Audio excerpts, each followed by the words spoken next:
jumlah dari pengunjung? Apakah ada peningkatan atau gimana? Ya, jadi kalau bicara traffic selama pandemi gitu ya, ini kan sudah berlangsung sekitar hampir 2 tahun. Iya. Kalau untuk secara penumpang harian memang ada penurunan dibanding dengan sebelum pandemi.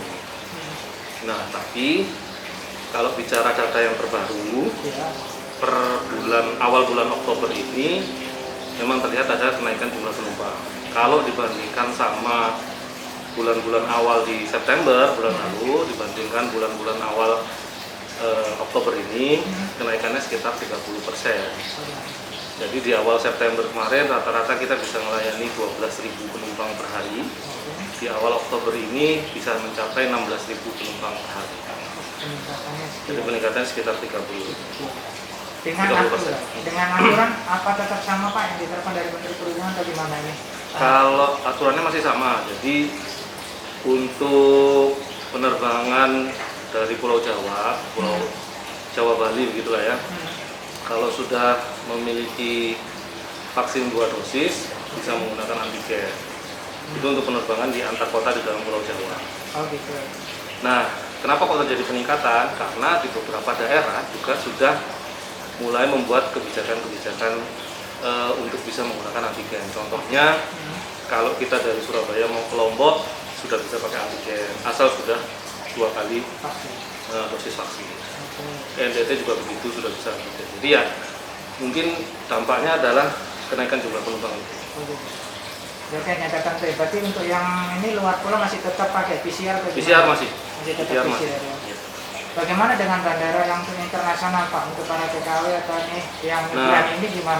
Kalau bicara terkait penerbangan internasional, per 17 September yang kemarin kan sudah ada keluar surat edaran Kementerian Perhubungan nomor 74. Itu mengatur terkait pemberlakuan pembatasan pintu masuk untuk penerbangan internasional. Jadi sejak tanggal 17 penerbangan internasional untuk kedatangan hanya dilayani di 2 bandara, Soekarno-Hatta Jakarta dan Samratulangi Manado, di 2 bandara itu. Nah, tampaknya apa di Bandara Juanda? Otomatis sejak tanggal 17 sampai saat ini tidak ada kedatangan penumpang internasional. Jadi semua penerbangan internasional mendaratnya hanya bisa di Soekarno-Hatta dan Manado. Dialihkan di sana. Ya. Entah sampai kapan ini tidak tahu. Kalau di surat edaran itu bunyinya sejak tanggal 17 atau sewaktu-waktu dapat diubah sesuai dengan kondisi. Jadi sampai kapannya masih belum bisa dipastikan. Karena kemungkinan ada perubahan kebijakan itu sangat mungkin. Untuk aturan prokesnya sendiri gimana Pak, untuk di bandara ini?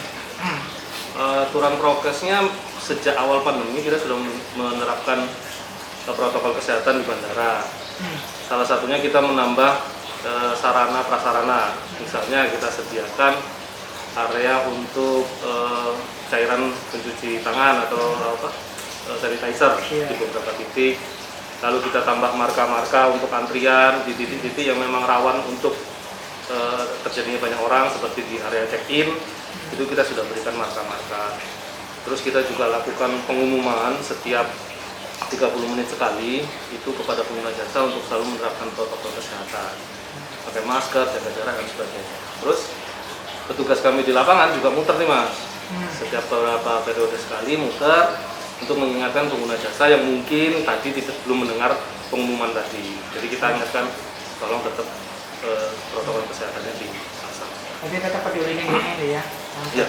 Paling utama. Jadi sebenarnya apa sih Pak yang mau dipersiapkan buat masyarakat ketika mau berangkat ini kan kadang masih bingung ya dengan aturan-aturan gini. Kalau sudah sekarang di bulan Oktober ini evaluasi kami masyarakat sudah cukup banyak tahu tentang syarat penerbangan termasuk vaksin dan sebagainya. Tapi kami tidak intinya mengedukasi masyarakat supaya datang lebih awal karena proses boarding saat ini itu beda dengan sebelumnya. Kalau yang sebelumnya itu kan tidak ada proses validasi dokumen kesehatan. Nah, sejak masa pandemi ini kan memang diterapkan ada proses validasi. Nah, itu memakan cukup waktu. Meskipun sekarang juga sudah tersedia aplikasi Peduli Lindungi yang cukup menghemat waktu, tapi tidak ada salahnya untuk datang ke bandara dengan menyediakan waktu yang cukup. Idealnya sih 2-3 jam sebelum boarding. Nah, jadi Kenapa harus seperti itu? Karena tadi ada beberapa tahapan yang harus dilewati supaya penumpang ini juga nyaman, nggak istilahnya nggak kesusu, Iya. nggak terburu-buru gitu ya. Jadi saat dilakukan pemeriksaan pun dengan nyaman, dengan hati yang senang gitu. Kalau sudah buru-buru ini kan Iya, betul. Nah, selain itu kami juga menyediakan sarana sentra vaksin.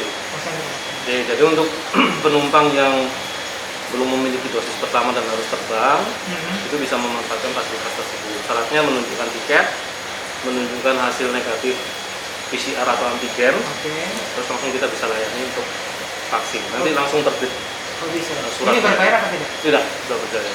Oh, gitu. Tidak sama dengan KKP. Jadi Bisa ya. Bisa. Ini yang masih belum tahu Bisa. ya kurang lebih. Jadi bisa Iya. vaksin di sini ya. bisa, dan kami utamakan untuk penerbangan dengan kelas 1 maksimal. Oh, kelas 1. Kelas 1 maksimal. Maksimal. Karena kan ada jarak untuk mengevaluasi kejadian ikutan pasca imunisasi Oh, gitu. KIPI itu kan. Iya. Jadi ya harapan kami sih untuk penumpang dengan maksimal H+1 sudah bisa menggunakan fasilitas. Tapi kalau yang buru-buru mau berangkat karena alasan tertentu Iya. dan belum vaksin ya tetap kita bisa layani. Oh, gitu. Intinya semua dipermudah ya. Semua dipermudah. Berarti ini Ginos sudah nggak berlaku ya Pak? Genus sudah sementara ini tidak berlaku.